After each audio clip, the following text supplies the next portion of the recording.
Spain, the country of world-known football clubs, delicious food, unbelievable beaches, and world-known architecture. But is it any good to start your business there? Let's talk about it now! Hi, I'm Oliver and welcome back to the channel Ask Me Startup, where we talk about startups, small businesses, and the world that surrounds them. If you're new here, please consider subscribing and pushing the notification bell so YouTube lets you know whenever I'm uploading new content. If you're into startups, if you have a small business, if you plan to start a business, please feel free to download a free startup checklist, link in the description below. Okay, today's topic is one of that many people have been dreaming of: Spain. Is it any good to start your business there? Now, as always, let's first have a look at some facts about the country. Now, Spain covers the majority of the peninsula Iberia and has the capital Madrid, which is in the center of the country. Now, besides Madrid, there's also Barcelona, which are the two major cities that actually play a role also in the startup life in that country. If you think about Spain, you might be aware, of course, that there are islands like Mallorca or Ibiza or anything like this, and of course the big sandy beaches, because it's known for tourism, right? So let's have a look at the GDP. And if you look at the GDP per capita, Spain actually manages to get around $43,000 US. That is a lot more. It's actually roughly $10,000 per capita more than its neighbor in the Mediterranean, Italy.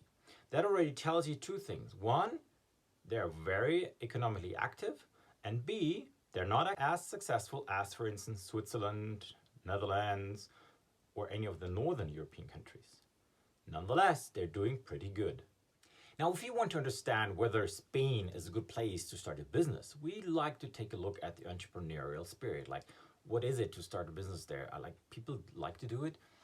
The good thing that we can say, of course, here is that Spain is very well connected to the rest of the world. So there are two factors. One, it is a member of the European Union, which of course makes it part of the largest closed market on the planet. B, it is the language Spanish that is spoken, especially in South America, in a vast majority of countries. Hence, it has a very huge and good connection internationally. If we look at the entrepreneurial spirit, we would say that it is mediocre. Yes, there are a lot of people trying it, but then there are also a lot of people who are actually just trying to get by, and they're not really willing to start a business. Furthermore, we can also see that the education level of the workforce isn't among the best that we can find. And then something that we find among many Southern European countries is a lack of infrastructure. Yes, they have authorities. Yes, they have a very good legal framework. Yes, they have a good justice system. But, you know, for a startup or anyone who wants to start a business, you need other things as well. You need money. You need monetary capital, right? You need human capital. You need access to a lot of things. And besides the two centers, Madrid and Barcelona, which are actually ranked among the top 10 in Europe, nothing much can be found. Now, that also makes it quite logical that if you want to do manufacturing, for instance, Spain isn't the best place to go because it's not as good equipped as, let's say, Germany, or in terms of labor cost, maybe Poland or anything like that. But agriculture is a big business, and you can be aware that I would call Spain the garden of Europe. Almost anything you can buy in terms of fruits and vegetables comes either from a Dutch greenhouse or from the southern part of Spain. That tells you that yes, there is a huge industry, but it is not manufacturing, it's nothing to do. So on the other side, you can also imagine now that startups concerning agricultural products or delivery of food will be successful or have started in Spain. Which brings me to the point. Which popular brands are you aware of that are Spanish? Well, if I tell you Zara, everybody will say, yeah, I know Zara. You might have been into a Zara shop or you have seen it, and it is, become one of the most leading fashion providers in the world. Then another one would be banking. Santander Bank is one of the largest banks in the world and is very popular. But then there are two more brands that I'm sure everybody of you knows. That's Real Madrid and FC Barcelona. Interestingly, first time in this series, we found football clubs as major brands of a country. That also tells you that there's a lack of a diversified industry in that country.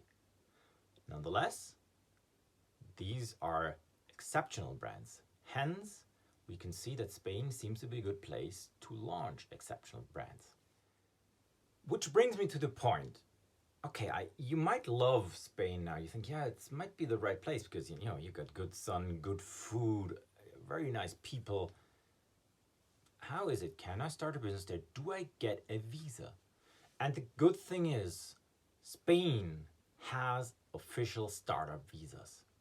If you are a non-EU resident, you can get a 1-year startup visa if you provide a business plan, if it passes through their very critical business committee. That tells you that they're actually actively looking, like only a few countries in Europe do, for entrepreneurs to start their business in Spain. Why? Same reason as for France, same reason as for the Netherlands, same reason as for Germany.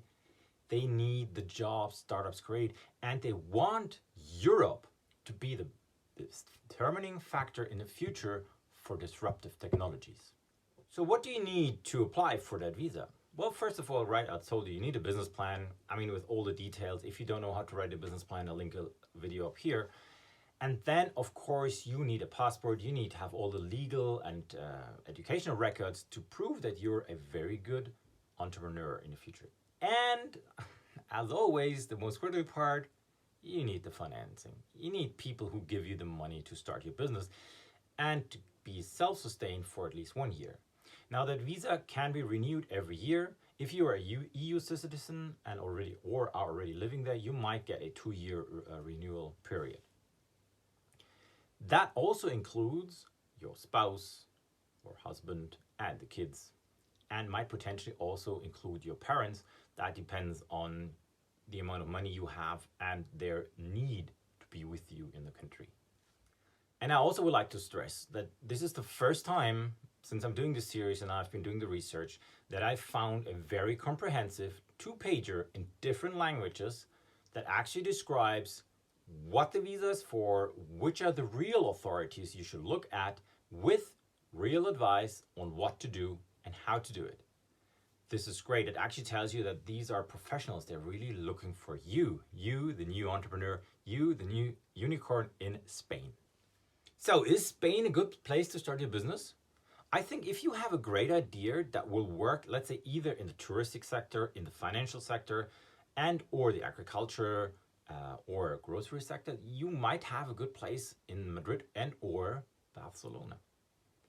Just be aware that, of course, the cost of living might not be as cheap as you think, because wages are also quite low compared to other countries in Europe. And they have had a big economic crisis. And of course, COVID right now is not doing its best to boost their economy, which is still strongly dependent on touristic income. All right, everybody, I hope this was helpful to you. If you think about starting a business in Spain, please drop a comment and tell us about what you plan to do. If you like the content, please smash the like button. It really helps the channel to grow. Subscribe, and I'm going to see you in the next video. Bye.